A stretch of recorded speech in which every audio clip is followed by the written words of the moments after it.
오늘 하나님이 주신 말씀은 잠언 7장 1절에서 5절까지 말씀입니다.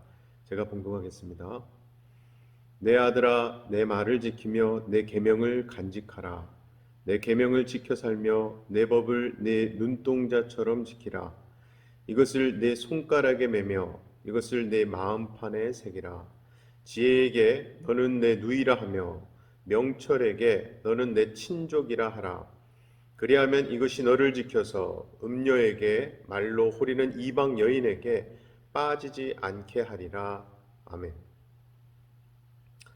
오늘 말씀은 잠언에서 계속 반복되고 있는 말씀 중 하나입니다. 즉 하나님의 말씀을 늘 가까이 하며 마음 깊이 새겨야 한다는 말씀이지요. 먼저 1절에서는 아버지 말씀을 지키고 그 계명 말씀들을 간직하라고 말씀하고 있습니다. 여기서 간직하라는 이 말씀을 우리 예전 개역 한글 성경에서는 쌓아두라라고 번역을 했습니다. 쌓아두는 것은 차곡차곡 정돈해서 튼튼하게 쌓아 올리는 것을 의미합니다. 즉 우리는 하나님의 말씀을 단지 귀로만 듣고 흘려버리지 말고 그 말씀을 지키며 또한 마음으로 듣고 마음의 창고에 쌓아두고 정리해야 된다는 것입니다. 또한 쌓아둔다는 것은 저장한다는 의미도 있습니다. 저장한다는 것은 비상시에 사용할 수 있도록 준비하는 것을 뜻하죠. 그러므로 우리는 하나님의 말씀을 우리의 마음속에 저장해 두고 언제든지 사용할 수 있도록 준비해야 합니다. 2절 말씀은 우리에게 하나님 계명을 지켜 살고 하나님의 법을 눈동자처럼 지키라고 말씀하십니다. 옛날 넌센스 퀴즈로 이런 것이 있었어요. 사람이 머리를 감을 때 무엇을 가장 먼저 감을까요? 그 정답이 바로 눈입니다. 머리 감을 때 정말 눈부터 감지 않습니까? 샴푸가 들어갈까 봐요. 이렇듯 우리 눈은 혹시라도 눈에 뭔가 들어갈까 봐 눈을 감아서 스스로 보호합니다. 그래서 사람이 가장 본능적으로 지키려고 하는 몸의 부위가 있다면 바로 눈일 겁니다. 실제로 갑자기 우리에게 무엇이 날아오거나 다가오는 것을 느끼면 우리는 나도 모르게 눈을 감고 고개를 돌리고 손으로 막으면서 방어 자세를 취하지 않습니까? 즉 본능적으로 우리의 몸이 눈을 보호하는 거죠.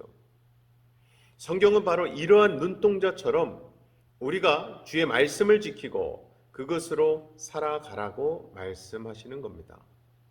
주의 말씀을 지키는 것이 우리의 생명을 보존하는 방법이라는 거죠. 자, 이어서 3절 말씀은 이것을 내 손가락에 매며 이것을 내 마음판에 새기라 말씀하죠. 즉 우리가 손가락으로 무엇을 가리키든지 무엇을 행하든지 우리 손에는 반드시 하나님의 말씀이 묶여 매여 있어야 한다는 겁니다. 또한 우리 마음판에 말씀이 새겨지고 기록되어야 한다는 건데요. 우리가 말씀을 자주 읽고 듣고 배우고 암송하며 또 묵상하는 이유가 있죠. 바로 하나님의 말씀을 우리의 마음판에 새기기 위함입니다. 그래서 4절은 우리가 지혜와 명철의 말씀을 어떻게 대해야 하는지를 보여주고 있습니다. 4절 보면요, 지혜에게 너는 내 누이라 하며 명철에게 너는 내 친족이라 하라 말씀하죠. 하나님의 지혜의 말씀, 그것을 우리의 자매처럼 명철을 친족처럼 대하라는 거예요. 여기서 친족이라는 것은 킹제임스 성경을 보면 킨스우먼이라고 해서 여자 친척으로 좀 더 자세하게 구분해 놨습니다. 즉 이모나 고모와 같은 친척을 의미하죠. 이게 결국 무엇을 의미하는가? 원래 여자는 여자가 알아본다라는 말이 있어요. 여자의 적은 여자라는 말도 있고요. 이렇듯 낯선 여자가 왔을 때에 그 겉모습은 멀쩡한데 속이는 여자가 왔을 때에 그 실체를 정확히 파악해줄 여자 가족을 의미한다는 거예요. 그만큼 하나님의 말씀은 우리에게 있어서 실체를 정확하게 보게 해주는 능력이 있다는 뜻입니다. 그래서 결국 마지막 5절 말씀은요, 우리가 앞서 봤던 말씀대로 순종하면 이렇게 된단다 라고 하시는 하나님의 말씀입니다. 5절이에요. 그리하면 이것이 너를 지켜서 음녀에게 말로 호리는 이방 여인에게 빠지지 않게 하리라. 한마디로 우리가 주의 말씀을 꼭 붙들면 그 말씀이 우리를 지킬 거라는 말씀입니다. 무엇으로부터 지키는가? 음녀와 이방 여인이라는 거죠. 여기 나오는 음녀나 이방 여인 모두 다 킹제임스에서는 strange woman이나 stranger를 써서 낯선 여인이라고 번역했습니다. NIV에서는 the adulteress, 간음녀라고 번역했고요. 이게 결국 전부 다 사탄을 의미합니다. 결국 그 사탄으로부터 자유하려면 우리가 주의 말씀을 지키고 쌓아두며 주의 명령들을 지켜서 살며 또 주의 법을 눈동자처럼 지키고 그리고 주의 법을 손가락에 메어 묶고 마음판에 새기고 하나님의 지혜의 말씀을 자매처럼 대해야 한다라는 거예요. 그러면 우리가 붙든 그 말씀이 우리를 지켜주신다는 겁니다. 그것이야말로 진정한 자유지요. 완전한 안전함입니다. 아무쪼록 우리는 나 자신조차도 지킬 수 없지만 진리의 말씀은 우리를 지켜주실 수 있음을 명심하시고 오늘도 주의 말씀, 주의 계명, 주의 법도를 꼭 붙들고 사시는 저와 여러분 되시기를 주님의 이름으로 간절히 축원합니다.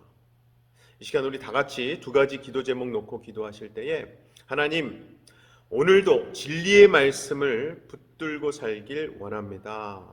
내가 붙든다고는 하지만 사실은 나를 붙들어 주시는 하나님의 손길을 경험하게 해 주시옵소서 기도하시고요.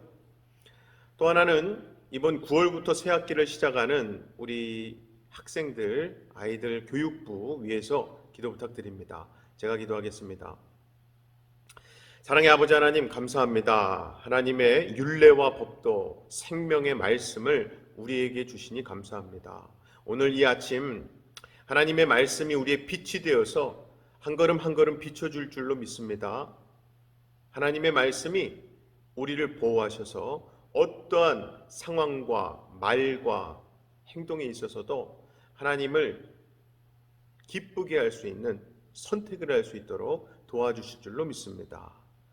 무엇보다 이번 9월부터 시작하는 우리 교회 학생들 하나님께서 지혜와 명철을 주시고 또 그들을 이 말씀으로 양육하는 우리 교육부 목사님과 전우사님들 그리고 선생님들을 축복하셔서 예배와 또 줌 성경 공부를 준비하는 모든 과정에 있어서 하나님 말씀의 능력과 은혜로 준비시키고 채워 주시옵소서.